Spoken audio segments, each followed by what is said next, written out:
Hey, yep, it's me, Dan, here at Kelso Beach Park. And yeah, I just got done work, put in a good shift. Here to talk about, again, young Earth creationism. Ugh. Yeah. Seems that these guys just do not know when to quit. For some reason, they insist on hiding behind whatever the dominant religion is of the country that they're in. And yeah, no, we're not buying it. You are not representative of Christianity, just as you are not representative of Islam, and you are not representative of Judaism. You are representative solely of young Earth creationism, which is its own unique and scary thing. Very scary thing. Yeah. More political than religious, but always utterly devoted to the eradication of scientific fact and its replacement with a particular interpretation of religious mythology. Wow. You would think they'd have clued in by now. The fact of the matter is the universe is ancient. The Earth is not quite as ancient, but it is very old. And yes, life evolves. This is an observed and documented process.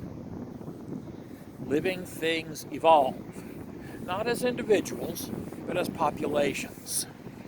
So no, you will never see a dog transforming into a cat. The reason for this is very simple. That would be creationism. If a dog magically transformed into a cat, this would pretty much be a slam dunk for young Earth creationism. The fact that it does not happen means that we can be pretty sure that the process of evolution is a very real thing, a very real phenomenon that follows the rules that are recognized by biological science as governing the process of evolution. Dogs do not become cats. Cats do not become dogs. Although both are descended from a common ancestor. Just as you do not become your cousin and your cousin does not become you, but you're both descended from your grandfather. That's how evolution works. Descent from a common ancestor. Descent from different ancestors. Different lineages. Think of it as a family tree. Think of it as a complicated family tree. But do not think of it as a ladder where everybody is trying to climb up, because that is the medieval version of evolution, also called the Great Chain of Being. And the medieval Christian monks narrowed it down pretty well. At the very top, mighty Lord Jehovah, right under him, Jesus.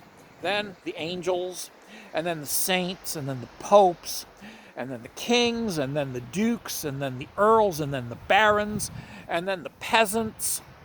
And somewhere below them, the noble beasts like lions and tigers and wolves, and then the ignoble beasts like goats and sheep and cattle.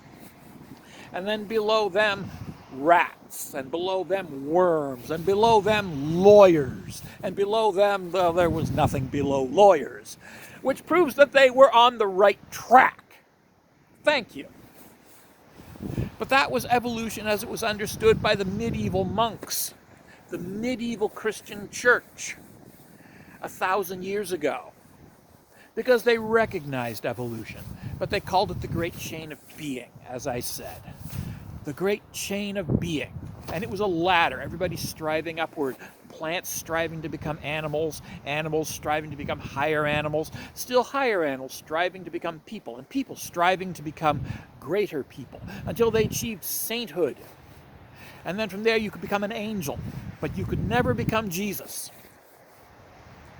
The Great Chain of Being, the ladder model of evolution, developed by medieval Christians.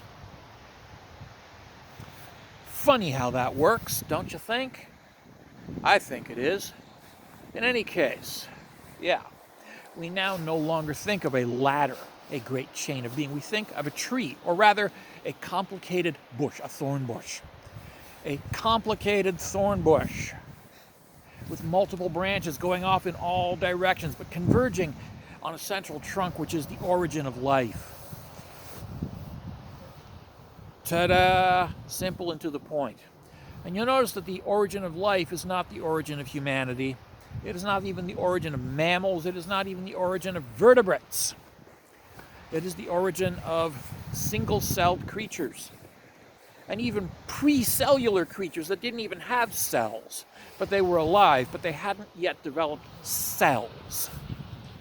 That is the origin of cellular life, descended from non-cellular life, and then working up from cellular to multicellular, and then from multicellular to multicellular with a division of labor, and then working up from there to the first plants, animals, and fungi. Yeah. The division, the great division that separates us from the oak tree and the mushroom. Yeah. Simple and to the point, ladies and gentlemen. Yeah. Anywho, the great chain of being has been replaced decades, centuries ago by the tree model, developed by, yes, one Mr. Charles Darwin. Meh. We can congratulate him for the tree model. But this too was replaced by the bush model, the tumbleweed model, which is a better model because, yes, even Darwin has been superseded. And we have moved on. What? You thought that everything we knew began and ended with Darwin? No, it began long before Darwin and has continued long after him. Darwin was just one of many people who figured out one little detail: sexual selection. Him, along with Wallace and Huxley, figured out sexual selection based on the writings of a gentleman by the name of Mr. Patrick Matthews, who first proposed sexual selection but didn't understand the fine details of it. Darwin, Huxley, and Wallace figured out the details and turned it from a hypothesis into a theory. Gotta love that. In any case, I gotta get home.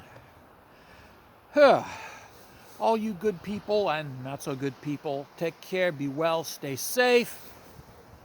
Wow. Look out for each other, love each other. If that way, then that way too. Yes, absolutely, go for it. Enjoy. Ta-ta, take care, be well, stay safe. Have a nice day.